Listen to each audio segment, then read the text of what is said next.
Did you by chance wake up to texts and voicemails from the Highway Patrol last night? Yeah, 2 voicemails from the Highway Patrol. 2 different Highway Patrolmen left me voicemails asking if everything was okay and how they could assist me. What the heck happened? Why are you getting calls? Wait, actually, what time was it? I think the Highway Patrol calls were between 9 and 10. Why didn't you answer those phone calls? I was sleeping. Why do you go to bed so early? I don't know. What is wrong with you? Going to bed at 9 o'clock.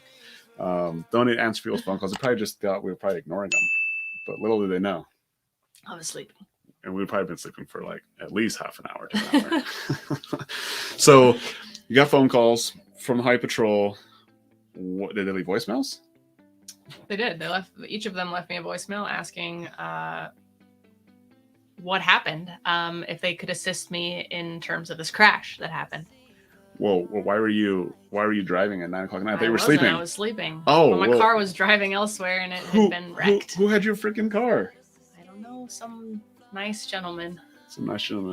Like, did you just let him borrow your car? No, I rented it to him. Oh, on like how? Turo. Oh, Turo. Okay, so you rented your car out on Turo. Yes. Well, just out of curiosity, what kind of car is it? It's a Cadillac Escalade. What year?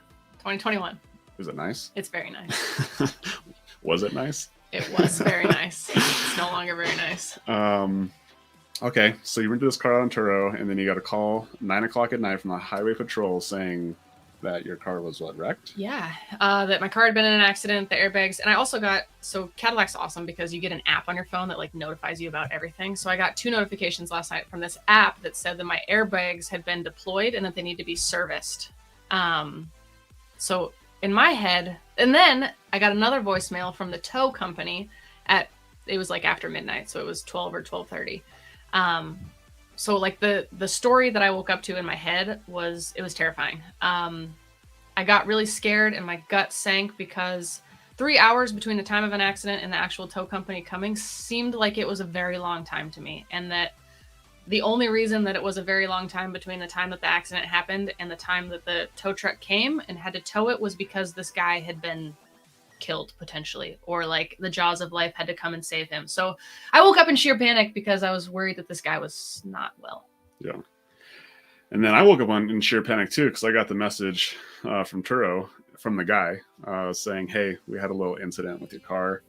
And, so the story he told me, so Keaton, like I'm in charge of the Turo app. Katie got all the notifications from Cadillac and from the officer, and so like we had like 2 different stories, right? So Katie woke up thinking this had happened. I got the message from the guy saying, hey, we're going about 10 miles an hour. The roads were super slick and we hit a guardrail and the airbags deployed. And there's some damage on the side, but it's relatively minor. But where should we tow it to, right? And again, this is at 9:30, 10 o'clock at night. We're sleeping. And so I think they ended up towing it like 180 miles from where the accident happened. And then this morning they ended up towing back about 100 miles, but probably about 100 miles back. And so what was that tow bill? It was $1,000. $1,000 tow bill. Yeah. So that was interesting.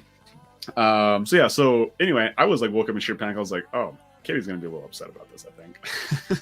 And it's funny. So listen to this though. So I wake up and the house is quiet and the kids are still sleeping and Logan's gone because he goes to the gym every morning. Yeah. And usually I go to the gym after I drop our oldest off at school. But this morning I was like, it's negative 15 degrees out here too, mind you. It's freaking cold outside. We live across the street from the gym. So I am like, I got to get to the gym because I got to see if this guy's okay. Because I know that Logan has the answer. So it was a benefit because it got my butt to the gym. So I ran over to the gym. I see him. I like wave at him in the gym and he comes over and takes his earphone out. And he's like, I was like, did you get messages from the Turo guy? And he's like, yeah. Did you? I was like, no, what happened? And he reassured me that I was confused on how you got any messages. And then obviously told me that you got the calls from the Highway Patrolman and then from Cadillac. And I was like, oh, cool. Yeah. So I was like, okay, now I can get a good workout in. At least he's okay. Yeah. Yeah. And so again, it was a relatively minor accident. The guy's he's fine. Besides, I'm sure he had to it was probably a big zoo for him last night. So that was probably unfortunate because we were not awake. I'm sure he just had to make a decision what to do. But yeah, so that's where we're at right now. And so we will get it fixed. Right. And it's funny because we were a little like we were surprised. Obviously, it was a little shake up to our morning, but ultimately, like the thing that I don't know if you guys heard Katie just talk about, like the thing that she was the most concerned about was just the human being, the person in the car, and like the last thing she was actually concerned about was the actual freaking car, right? The Escalade. And I think that's just like shows the true value of like it shows you awareness of where true values should lie, right? And not to say that if you in that situation that if you would have like been concerned about the car and not the person, like that's not saying that you're a bad person. It's just it goes to show that you've been practicing where you put your attention and your priorities, right? And that's on human beings rather than a freaking car, right? Yes. And by the way, like, do you know this guy? Do you even know his name? No, I don't. But I saw his picture on Turo now, and he seems like a nice looking guy. He looks very nice looking. So yeah, so I think that's important. Just always understand like what's important, and it's relationships, people, things they come and go, cars, houses, jewelry, materialistic things. And it's funny because when people come into our house, a personal house, they don't see a lot of things. Like we don't have a lot of things in our house, and we've been doing this over the last couple of years is basically decluttering and really just keeping life really simple and like what we like we keep the necessary things and the things that are that we like, but we don't have a lot of things. And you know what, if something breaks, something goes away, is it okay? Yeah. And we definitely are showing and teaching our kids that as well, so they're not getting attached to certain things. Because guess what, how easy would it have been, Katie, for you to be really upset that your Escalade, which is supposed to come back today, by the way, so just 24 hours just right before, like how upset could you have been that not only now you don't even get your car back, now it's wrecked and it could be a couple weeks, who knows? Yeah. Well, and the reality of this is we are actually headed out of town on a road trip on Friday morning.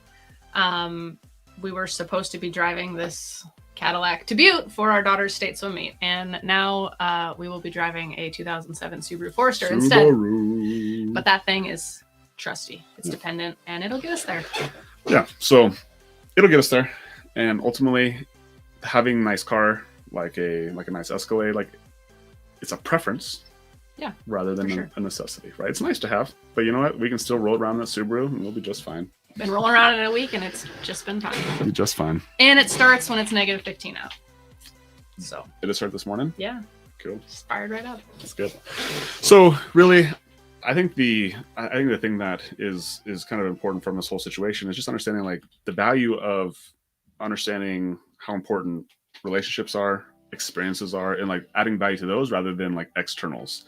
Things like money, things like cars, things like houses, you know, like this, like those things are all replaceable. But you know what's not replaceable? It's like our relationship, our communication, how we feel about each other, and experiences, right? And so ultimately, like when it comes down to prioritizing like what you want in life, like we have been on this journey for the last couple of years, really trying to find like what matters most to us, and it definitely is experiences.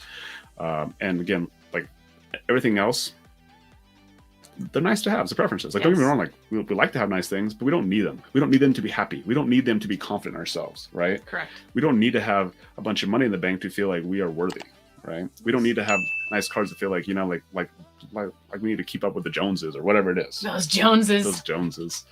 And ultimately, like they just become preferences. When they come and go, life is okay, right?